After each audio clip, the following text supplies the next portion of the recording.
Selamat datang kembali di pembahasan mendalam kita.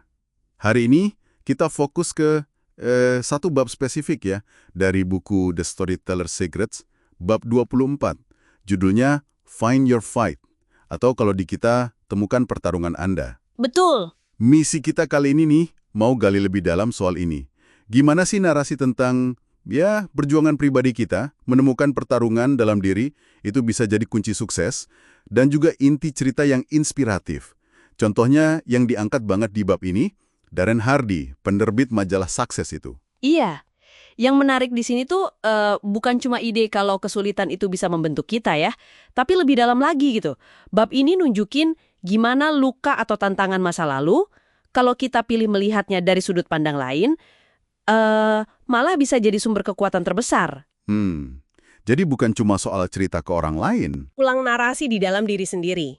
Nah, mari kita lihat deh kenapa perjuangan itu dianggap penting dalam kisah hidup seseorang menurut bab ini. Oke, kita mulai dari contoh utamanya, Darren Hardy. Di bab ini diceritain masa kecilnya tuh nggak gampang. Orang tuanya cerai waktu dia kecil, ayahnya pelatih yang super sibuk, jadi dia kayak ngerasa agak ditinggalin gitu. Harus mandiri dari kecil banget. Iya, dia sendiri bilang itu masa kecil yang disfungsional. Betul. Nah, ini poin kuncinya dan ini yang ditekankan penulis buku ini.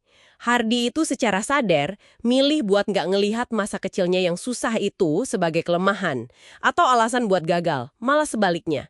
Dia justru ngelihatnya sebagai, penyebab utama di balik etos kerjanya yang gila-gilaan itu dan pencapaiannya. Jadi itu pertarungan yang dia temukan dan bisa dibilang dia menangkan ya. Persis. Yang menarik bukan cuma dia membingkai ulang, tapi gimana caranya. Dia mengubah sesuatu yang kelihatannya rugi jadi semacam modal, aset strategis malah. Jadi ini transformasi yang aktif banget, jadi kekuatan pendorong gitu. Nah, itu jadi nyambung ke pertanyaan dasar ya. Kenapa sih perjuangan itu penting banget dalam sebuah cerita yang menarik? Bab ini pakai analogi yang cukup klasik sih, tapi kena banget. Kayak tekanan bikin karbon jadi berlian, atau pasir masuk kerang jadi mutiara. Perjuangan itu ngasih bobot dan nilai ke hidup dan cerita kita. Kita semua suka kan cerita Cinderella gitu, atau kisah sukses dari nol. Tentu aja. Dan ada landasan psikologisnya juga loh. Penulisnya nyebut teori Dan McAdams. Teorinya bilang kalau manusia, apalagi pas masuk usia paruh baya gitu, cenderung meninjau ulang kisah hidup mereka. Buat apa? Buat cari makna. Mencari makna ya. Iya, dan koherensi. Jadi kita secara naluriah tuh tertarik sama narasi yang nunjukin karakter bisa ngatasin rintangan besar. Ada kepuasan gitu loh ngelihat perjalanan dari susah ke resolusi. Pola ini tuh kena banget di diri kita. Ada momen kunci lain di cerita Hardy yang nunjukin soal narasi ini. Pas dia kelas 11 katanya, guru bimbingannya ngomong langsung ke dia, sukses itu nggak ada di DNA kamu. Wah, bayangin juga. Wah, itu nyelekit banget pasti ya. Iya, itu kan gampang banget jadi narasi negatif yang ngendaliin hidupnya. Jadi penjahat di cerita dia sendiri. Tepat sekali, tapi ya itu tadi, Hardy nolak narasi itu. Dia secara aktif nulis ulang cerita internalnya sendiri. Dia nggak biarin omongan orang itu nentuin potensi dia. Bab ini nyebutnya proses menciptakan pola pikir takdir sukses. Pola pikir takdir sukses. Ini disebut juga contoh lain kayak Richard Branson yang disleksia, susah belajar formal. Atau Steve Jobs yang diadopsi, pasti ada pergulatan identitas. Mark Cuban juga, latar belakangnya sederhana banget. Jadi mereka semua punya pertarungan masing-masing ya? Iya, mereka punya pertarungan uniknya. Dan berhasil karena, membingkai ulang narasi mereka. Tapi, sebentar.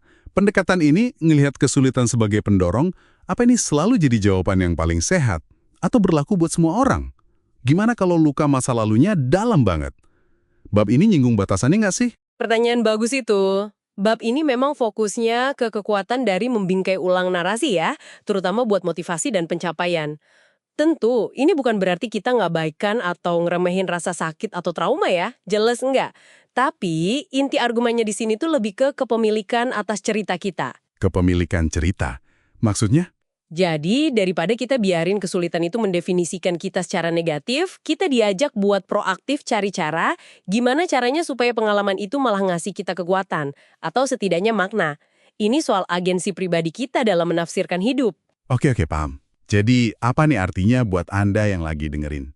Pesan utamanya jelas ya, bab ini ngajak kita buat berani lihat lagi tantangan hidup, bukan sebagai sesuatu yang disesali atau dihindari, tapi, sebagai potensi bahan bakar. Benar, pertanyaannya jadi lebih personal nih buat Anda. Gimana Anda bisa pakai pemahaman ini? Coba deh lihat lagi perjuangan Anda sendiri. Besar atau kecil, pasti ada. Setiap orang punya pertarungannya kan?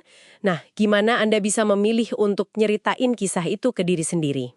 Milih ya? Iya, narasi yang Anda pegang sekarang ini, itu memberdayakan atau malah ngebatasin. Selalu ada ruang buat ngasih makna baru ke pengalaman itu.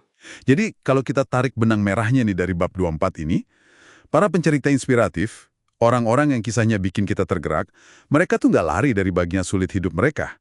Malah dirangkul. Secara sadar, dibingkai ulang narasi pribadinya buat nemuin tujuan dan makna. Mengubah apa yang bisa jadi luka, jadi sumber kekuatan. Betul, dan dampaknya itu lebih luas dari diri mereka sendiri loh. Dengan mereka berani memiliki cerita perjuangan mereka tuh kayak ngasih kita izin dan inspirasi buat ngelakuin hal yang sama. Jadi kita bisa bermimpi lebih besar, ngelihat potensi tersembunyi di tantangan kita sendiri. Rahasianya yaitu gimana Anda milih buat nyeritain kisah perjuangan Anda? Nah, sebagai penutup nih, mungkin satu pertanyaan buat Anda bawa pulang dan renungkan. Apa sih pertarungan yang lagi atau pernah Anda hadapi dalam hidup? Dan yang lebih penting lagi, gimana narasi yang Anda bangun soal pertarungan itu, bagaimana itu membentuk diri Anda hari ini, dan juga mempengaruhi langkah Anda ke depan? Coba direnungkan.